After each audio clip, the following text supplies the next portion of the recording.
So, B-Mac, as we start gearing up for week one, I want to do a deep dive looking ahead to the 2025 season and maybe some surprising outcomes that might unfold. So, could we see a Cinderella story, maybe a worst to first situation? I want you to give me the team that you think will make the biggest improvement from last year to this year.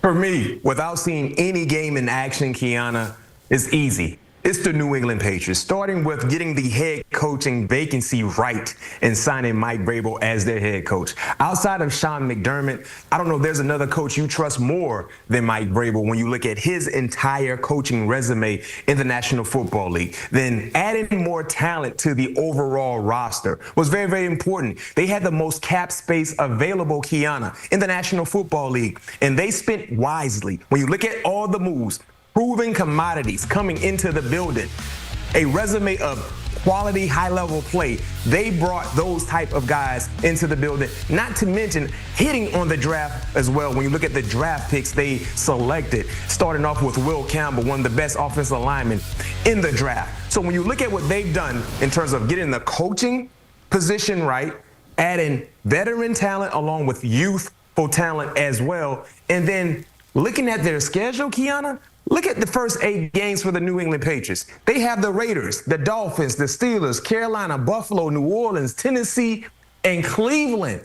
Outside of Pittsburgh and Buffalo, they might be the favorites in every other game in that 8-game stretch. So if you're the New England Patriots, if they're their fan base, you just need Drake May to continue to take steps in the right direction, because all of the talent that I mentioned that is surrounding him, they're going to do what they've been called and paid to do. It's up to the young quarterback, and I do believe he has what it takes, plus more, for them to have a very, very successful season, which will be the opposite of what we witnessed in 2024. Absolutely, and on top of Vrabel, they were aggressive this offseason, like you mentioned, adding talent. You talk about hitting on the draft. They had 4 picks in that top 95, and now seeing how those things play out, things could be boding fairly well for New England. But what about the other way? Because I feel like we see this every year. Perhaps a playoff team or a division winner who ends up taking a big step back. And I am throwing stones in a glass house. But what team do you think that is this year?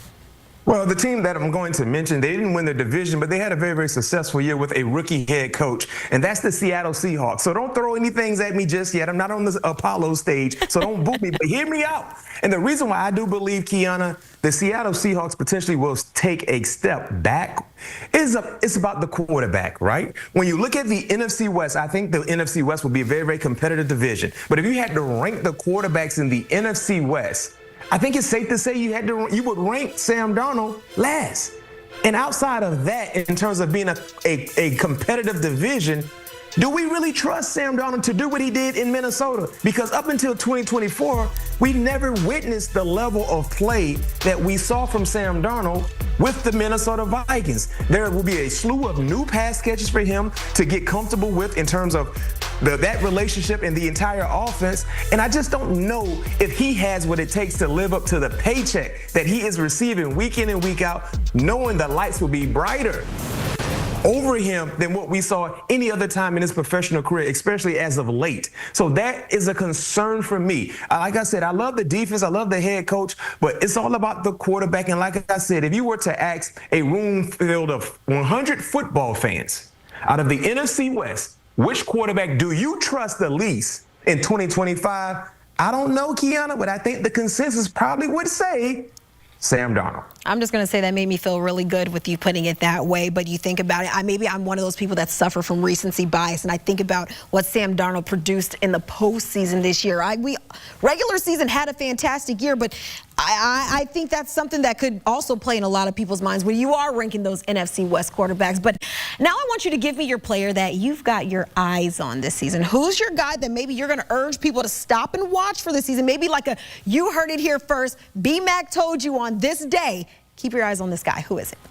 Yeah, today's date, if I'm not mistaken, I think it's the 17th. And I'm telling you right now, July the 17th, 2025, the player you all need to watch is Bo Nix. Keep both eyes on Bo Nix, and here's why. In his rookie campaign, all he did was provided a double-digit win season for the Broncos, got into the playoffs, threw for over 3,700 yards, completed 66% of his passes, had a total of 35 touchdowns in year 1.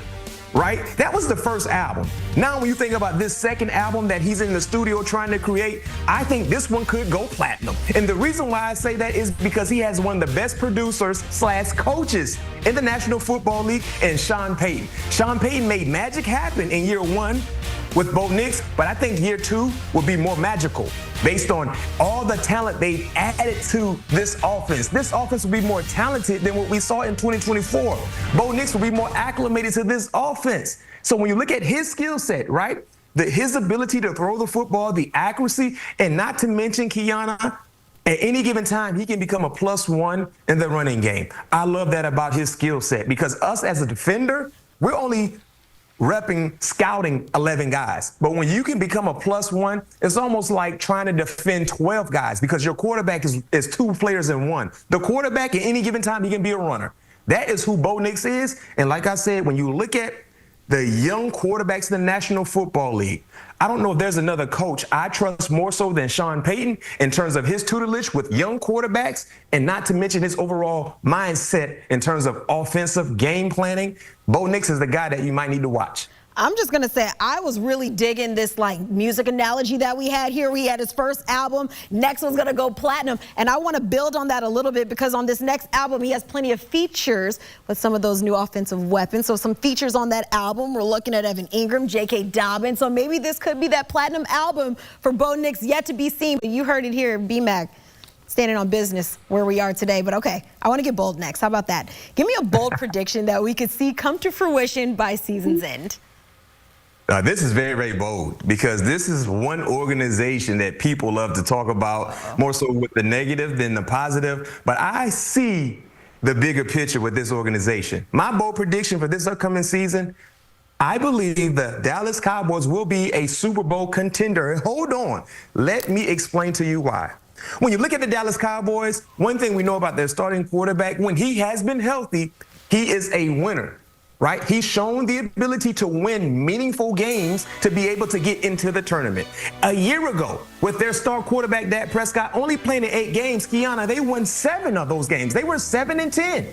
Most of the times when franchise quarterbacks go down, the entire season is a flop. You potentially could have a top 5 pick based on your quarterback only playing 8 games, but they found a way to get things right, especially towards the latter part of the season, to be competitive. And then when you look at the added talent that Dak Prescott has. We know about CeeDee Lamb. We know about Ferguson. But now you have George Pickens as well. You have 2 wide receiver ones that you have to account for. When you look at offenses in the National Football League that have 2 legit wide receiver ones, they do numbers. When you look at Philly, do numbers. When you look at Cincinnati, do numbers. I expect the same thing for the Dallas Cowboys, and whatever you guys are complaining about, don't worry. Micah Parsons is going to get paid. This is Jerry Jones' way of stealing headlines and just waiting it out. That's what he does. But Micah Parsons will be in uniform. He will be happy. He will be paid, and he will be motivated. And Matt Eberflus is the defensive coordinator.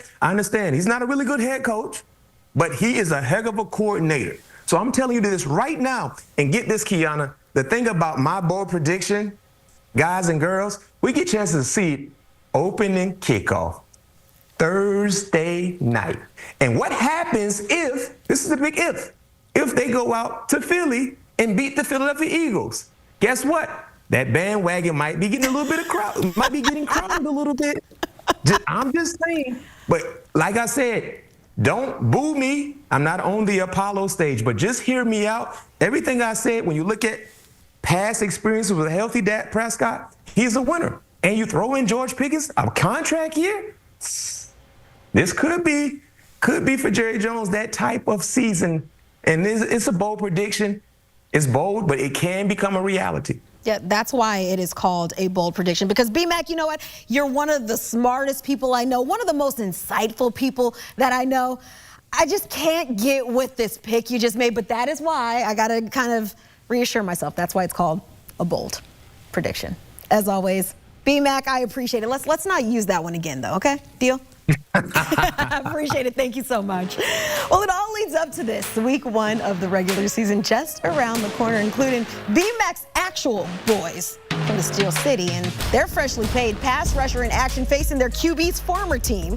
Yeah, the Jets and Steelers from MetLife. New look Raiders taking on a team BMAC sees making a huge jump this season in the Patriots, and a huge NFC North showdown between the Lions and Packers. Can't wait for that one. You're home for NFL Sundays on CBS.